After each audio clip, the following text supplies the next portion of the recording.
안녕하세요. 저는 40대 중반의 여성입니다. 매번 글을 보내버려 썼다가 지우개 반복하며 마음으로만 늘 수백 번도 사연을 더 보내봤던 것 같은데 이번엔 정말 작정하고서 2020년에 제 마지막 일과라는 생각으로 다시 한번 도전을 해보네요. 쓰기까지 많은 용기와 결단이 필요했는데 욕보다는 진심 어린 질타와 응원 부탁드립니다. 물론 여기서 욕은 저 말고 제가 앞으로 써내려갈 사람에 대한 욕을 말합니다. 저는 23살에 남편과 맞선을 보고서 곧장 다음 해에 시집을 왔으니 어느새 결혼한 지가 20년이 넘었습니다. 참 어리고도 세상에 대해 아는 것이 없었던 철없던 때에 덜컥 새 신부가 되어버렸죠. 그땐 세상이 그리 옛날도 아니었고 저희 부모님이나 남편 그리고 시댁까지 모두 교육은 제대로 받으셨던 분들이어서 충분히 공부하고 직장도 얻고 하고 싶은 것을 해보다가 느지막이 결혼을 해도 되는 시기였어요. 하지만 그 당시 저는 무슨 이유에서인지 대학 졸업을 하고도 하고 싶은 것, 그렇다고 할 줄 아는 것이 정말 한 개도 없었고, 무능력하고 기댈 것이 없다고 생각되는 저 스스로를 마주하는 일은 생각보다 더 괴롭고 비참했습니다. 친구들은 저마다 취업을 하거나 어학연수를 떠나고, 심지어 연애를 해도 인생 고민이란 걸 할 틈도 없이 다들 즐겁게 하던데, 제게는 옆에 사랑한다는 말할 수 있는 짝도 없고, 뭣도 없고, 정말 기껏 대학까지 나와놓고서 이뤄놓은 것이 하나 없는 어린 여자애였죠. 아마 저희 친정 부모님은 이런 저의 상황을 누구보다 먼저 눈치채셨을 것 같아요. 매일 보는 딸아이의 얼굴이 날이 갈수록 암울해져 가고 있으니 본인들 머릿속도 무지하게 복잡했을 겁니다. 자식이라고는 아들 하나 딸 하나. 그러니까 제가 부모님께는 사랑하는 막내딸이자 늦둥이 애기였는데 자식의 앞날 걱정하며 마음고생하는 꼴이 본인들 입장에선 절대로 두고만 볼 수가 없었던 것이죠. 그때부터 저희 엄마는 미친 듯이 제게 남자친구를 만들어주고자 맞선 자리를 주선하고 다니셨어요. 더 정확히는 제가 결혼할 사람을 만나 그냥 시집을 가는 게 낫다고 생각을 하셨던 것이죠. 정말 안 만나본 사람이 없었습니다. 아빠가 개인 병원에서 페이닥토 일하시는 의사셨는데 그 덕인지 아빠와 같은 직종의 전문직 종사자들도 만나봤고 아빠 후배의 아들이란 사람도 만나봤고 그도 성에 안 차니 아예 직종을 바꿔서 인문계열 회사원이나 연구원 등 세일 수도 없이 많은 사람들을 무작정 끌려나가 만나봤어요. 여러분, 생각을 해보세요. 제가 겨우 20대 초반을 벗어났었는데 남자 보는 눈이 제대로 있었겠습니까? 그저 외모가 내 스타일이고 대화가 잘 통해야 이 사람이 최고네 하면서 금사빠처럼 빠져버릴 때였죠. 이걸 간과하지 말았어야 했는데 저희 부모님은 그저 딸이 얼른 시집가서 좋아하는 남자 옆에서 내조나 하며 편하게 살길 바라셨던 바람에 직업 좀 괜찮다는 사람은 죄다 제게 소개를 해주셨고 저도 결국 그게 부모님의 마지막 바라기란 거 알아서인지 어떻게든 상대를 찾아보려 하다가 진짜로 찾았습니다. 지금의 남편, 저와는 20년을 함께 살고 있고 고생은 좀 했지만 자식도 셋이나 낳아서 지지고 볶고 잘 살고 있는 우리 신랑 말이죠. 처음엔 그 나이대 여자애들처럼 외모만 보느라고 조금만 잘생긴 사람 같다 싶으면 애프터도 받아줬고 하루 정도 더 만나서 커피도 마시거나 영화를 보기도 했었는데 생각보다 저와 대화가 안 통하더라고요. 난 꼭 잘생긴 남편을 두고 싶은데 말이 너무 답답하고 통하질 않으니 저도 슬슬 시행착오란 게 이런 거구나 싶더라고요. 대학 졸업하고 나서도 쭉 맞선을 보기만 하길 2달 정도 되었나? 새로운 상대 만나러 나가는 길도 이젠 너무 부담스럽고 따분하기까지 하고 내가 그가 너무 겉모습만 봤나 싶어서 살짝 반성을 하던 그때 우리 남편이 나타났어요. 외모는 그냥 딱 보통의 남자였는데 사람 참 깔끔하고 단정한 것이 볼수록 좋더라고요. 거기다가 다른 남자들과는 달리 저와의 대화가 참 잘 통했다는 점이 절 단시간에 남편에게 빠져버리게 만들었죠.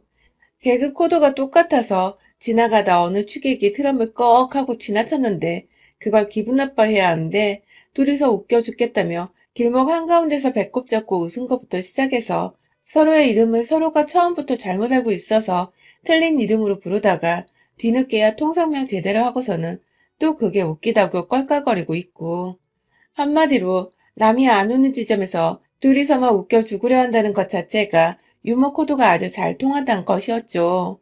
그렇게 남편과는 처음부터 결혼을 전제로 한 맞선이었기에 연인이 되기로 한 후 곧장 결혼 준비에 돌입했고 그때부터 사귄 지 한 달도 되지 않았는데 서로의 부모님께 인사도 드리고 양가 부모님을 모셔놓고 상견례까지 치러버렸습니다.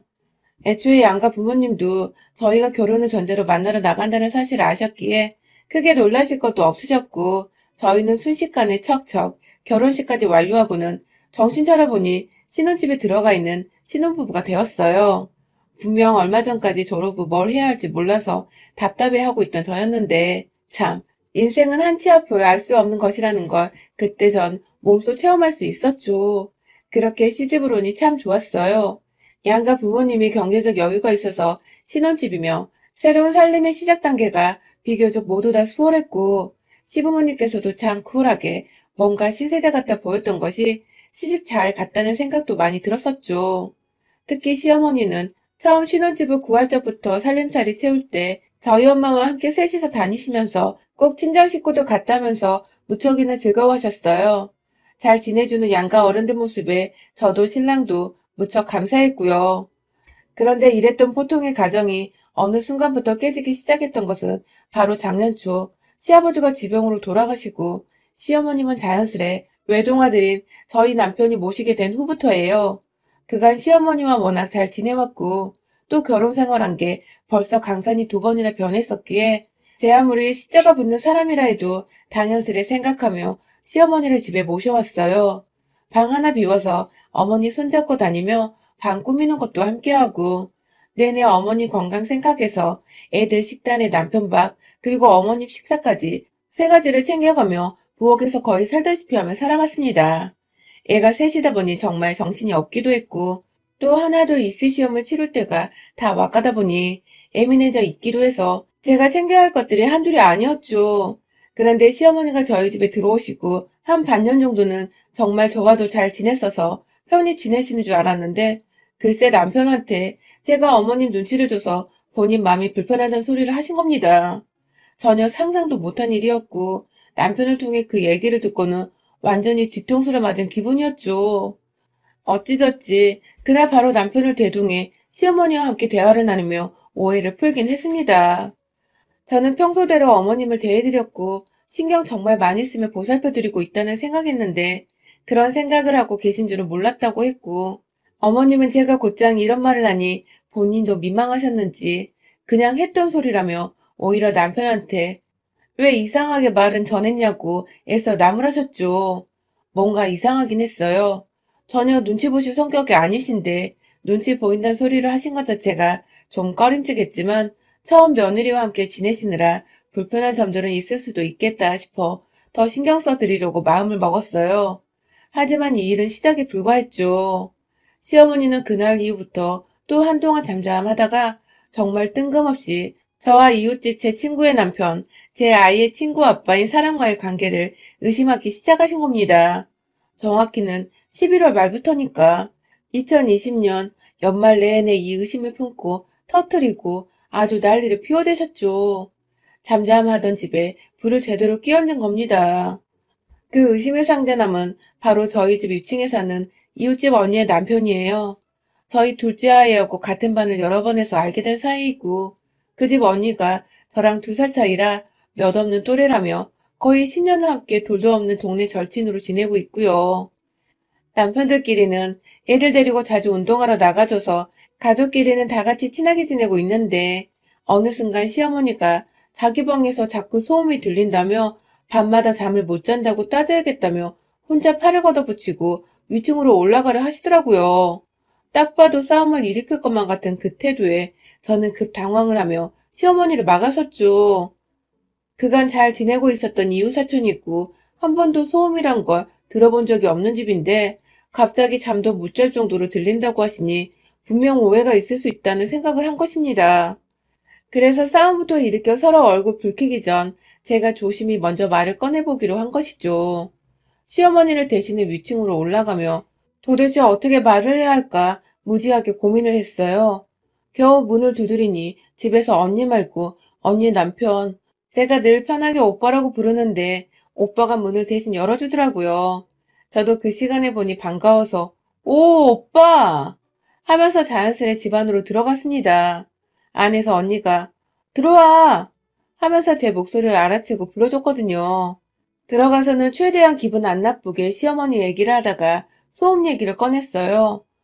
그런데 보니 시어머니 방 위층에 위치한 그 방은 아이들 공부방으로 쓰이고 있어서 밤에 소음 내는 게 불가능한 공간이더라고요. 역시나 시어머니가 무작정 오셔서 화부터 내셨더라면 오해가 쌓여 일이 더 커졌겠다 싶어서 마음의 안도감이 불어왔죠. 언니는 영문도 모르고 소음이 자기 집에서 나는지 확실하지도 않은데 뭐가 그리 미안한지 계속 미안하다고 더 조심하겠다고 사과를 했고 저도 그런 언니한테 너무 미안해서 몇 번이고 우리 시어머니가 나이가 있어서 예민하다며 불편하게 미안하다고 사과를 하다가 좋게 좋게 대화를 마무리 짓고 다시 집으로 돌아왔습니다.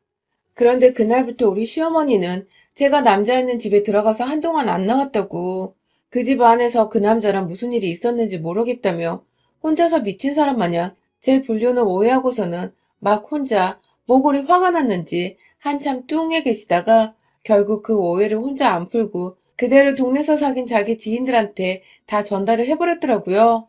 단순히 뒷담화를 넘어서 아주 노골적으로 이 소문이 퍼지도록 자기 며느리가 불륜녀가 되는 것을 아랑곳 하지 않고 말을 퍼뜨리기 시작했고 결국 이 얘기를 들은 시어머니 친구분들은 또 자기 집에 가서 자기 며느리들한테 퍼뜨리고 그 며느리들은 또 여기저기 자기 아는 사람들한테 말을 전달했을 거고 결국 그 어처구니 없는 소문이 온 아파트 안에 삽시간에 퍼져버렸습니다.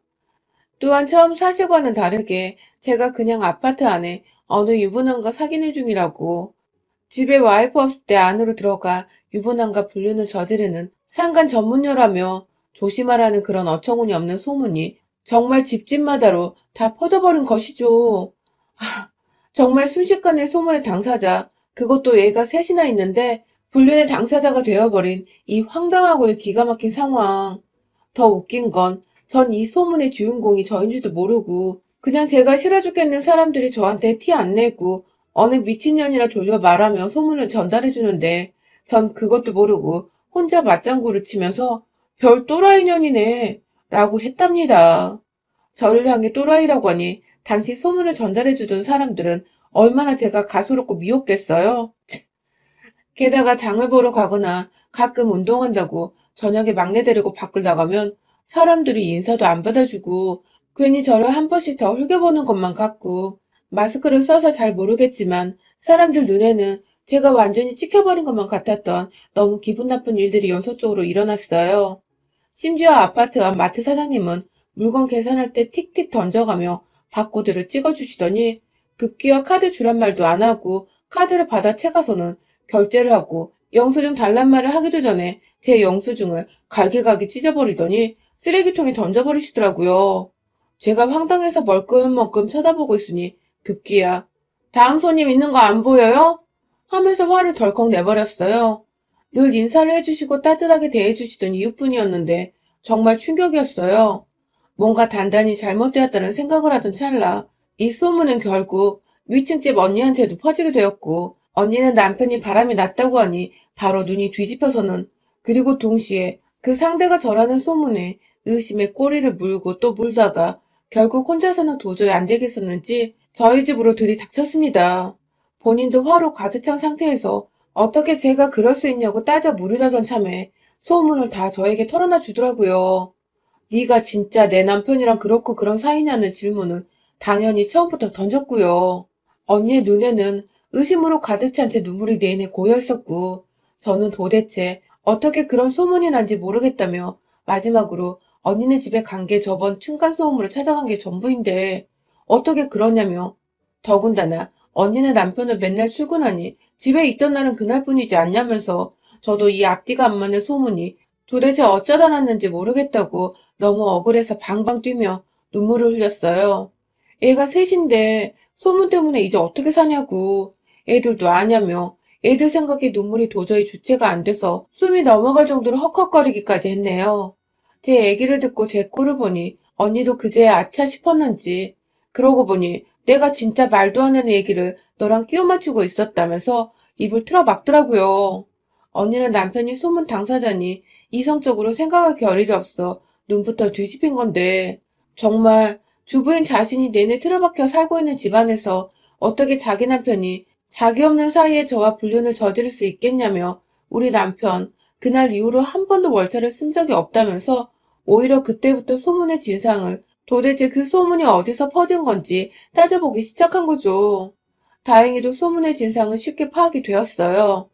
언니네 남편이 마지막으로 월차 써서 집에 있던 그날이 우리 시어머니가 소음 문제로 저를 위층에 올라가게 한 그날인데, 그날 시어머니 눈에는 제가 남자가 문 열어주는 집 안으로 들어간 것으로 보였을 수도 있었기에, 단번에 시어머니가 의심이 되기 시작한 건데요. 둘이서 아예 작정을 하고서 소문의 꼬리를 물러다녔어요.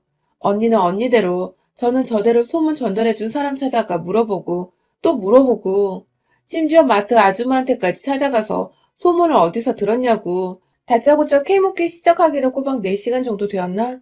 이 아파트에 주부들이 하도 많으니까 대낮부터 사람 찾는 건 일도 아니었고 그렇게 따라가 보니 결국 우리 시어머니 절친으로 알고 있던 그 할머니가 마지막으로 잡혔습니다.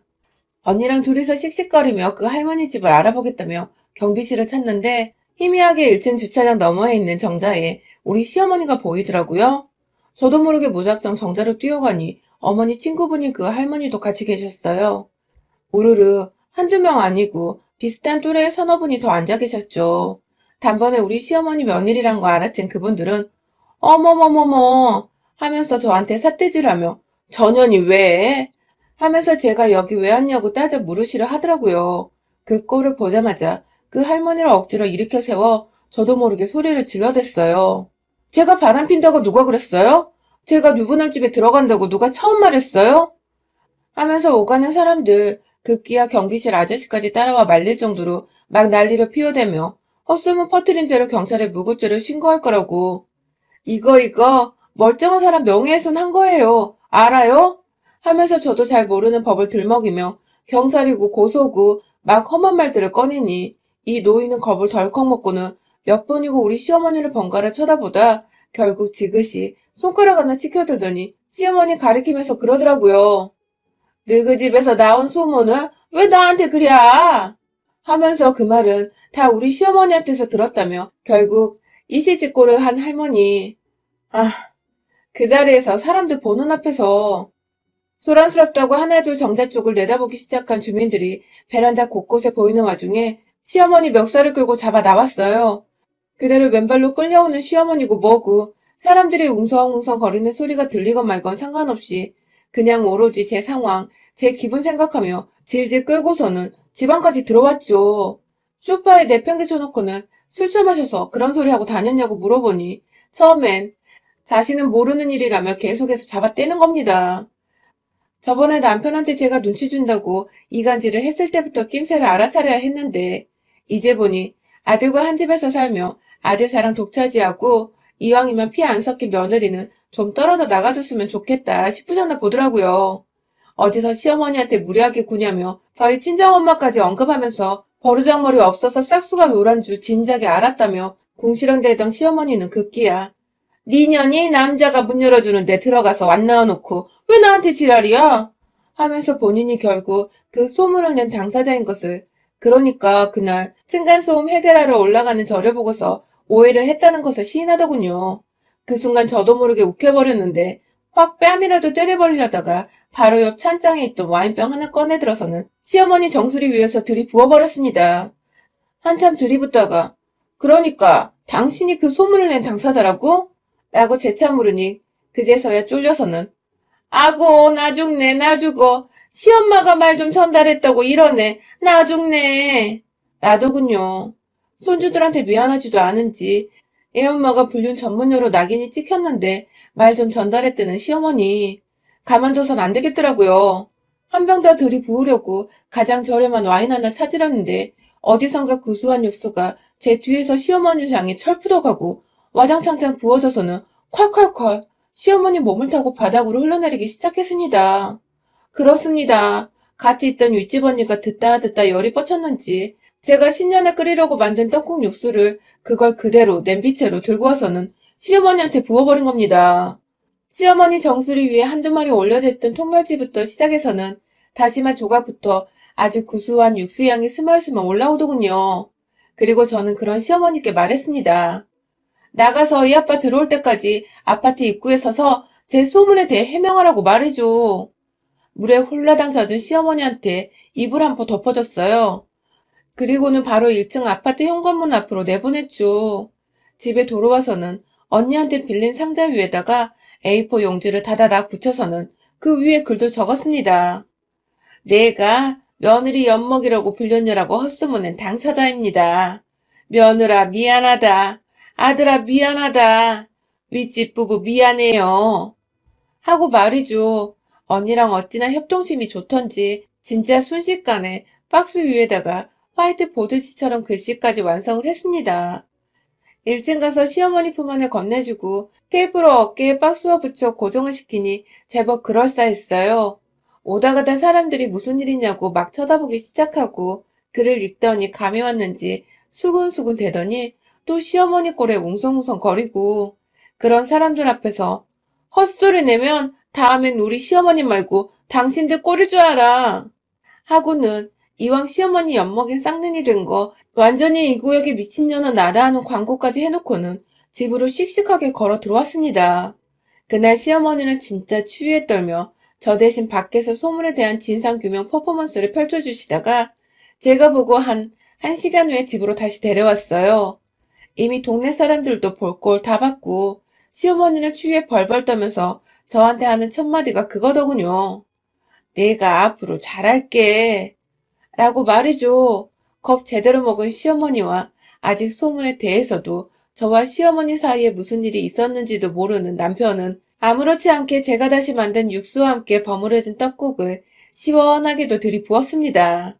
시어머니는 왜인지 입맛이 없다면서 멸치 육수로 만든 떡국을 끝까지 거부하시며 쓰라린 배를 부여잡고 방으로 들어가셨고요. 참 세상은 코로나로 정신없는 와중에 저는 시어머니 하나 때문에 소문으로 별일을 제대로 겪은 연말이었네요.